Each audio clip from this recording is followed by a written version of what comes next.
Yeah, it's weird how COVID seems far away now, but Weird. like for history books are going to look at that as, the largest scale psychological experiment on humanity that's ever occurred. I mean, Sure. literally billions of people behaving. I mean, it used to be like Stanford prison experiment, the elevator experiment, that one? Where like everyone in the elevator is turned the opposite way of the door, and then people who walk in just turn and face the other wall just because everybody else in the elevator is doing it.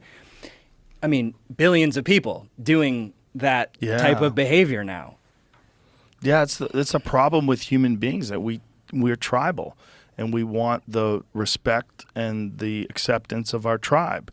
And if our tribe is, even if it's illogical, is heavily leaning towards one position, we feel absolutely compelled to do what the tribe is doing.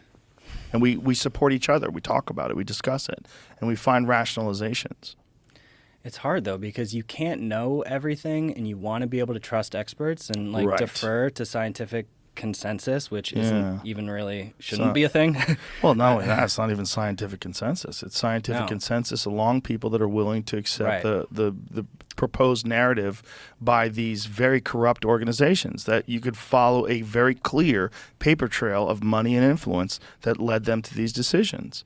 Like the lab leak hypothesis is one of the best examples of that, where there's literal emails, actual emails that show people thinking that it came from a lab, and then there is discussion with other people that don't think it came from the lab, and then there's money that gets exchanged where they get these grants and they've changed their position.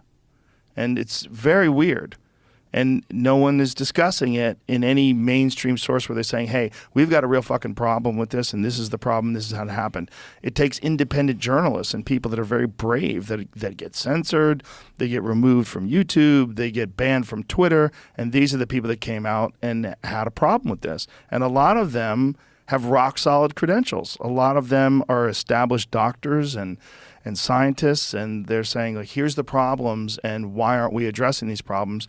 And these people are getting, these pejoratives labeled on them, like they're anti-vaxxers, they're conspiracy theorists, they're fools. It's very strange.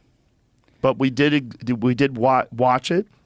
We did witness it, and some people learned from it, and some people developed a new healthy sense of skepticism about public narratives, and other people they have their heels dug in. Why don't you believe in science? Like, what science are you? What are you talking about? Science is data. I don't believe in data. Are you looking at all the data? Because I bet you aren't. Let's discuss some of that data. And then when you see the panic on their face when they're forced to discuss this data, and they're forced to discuss like these inconvenient realities, it's fucking fascinating. Yeah, and it's just another example of the lack of access to information, because China is just keeping it all super tight. Because obviously if the pandemic spawned from them, that's going to have geopolitical consequences. Yeah, but it's a perfect example. Like, that just ripped through this planet, and we don't know what happened, and there are people who know more than we know about what happened, and we're but they probably national security reasons from all governments on lock. We can't let this out because it could cause unrest. Or well, how about that fucking New York Times article about Nord Stream? It's the same attitude. Like, maybe it's best that we don't know. Did you see the clip of Biden saying that, we will put an end to Nord Stream? I did not. Oh my God. So this is in the original Seymour Hersh article, basically how the U.S. destroyed Nord Stream. And there's a clip of Biden pre-Nord Stream saying it will be, we're going to put an end to Nord Stream. That guy must be such a fucking nightmare to those people, because he's so compromised, Wait, his mind, the way a nightmare to his team? Yeah, to the people that don't want that out there. Oh, right. Yeah. Because he's so mentally compromised. Like, he right. You can't trust him. He gets in front of a microphone. Let's hear what he says. Like, Russia invades.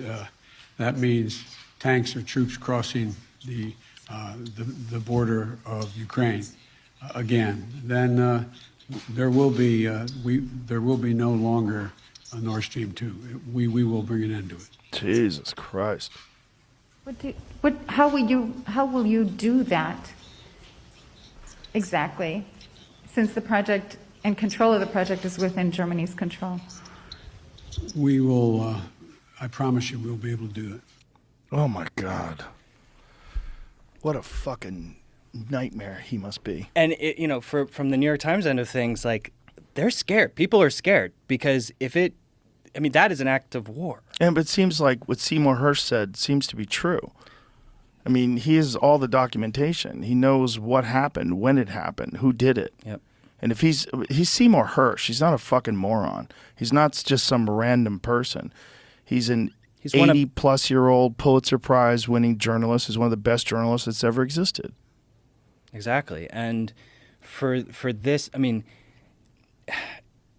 it's basically the most recent false flag that has occurred, if it's true. Right. And because that was providing energy to Europe.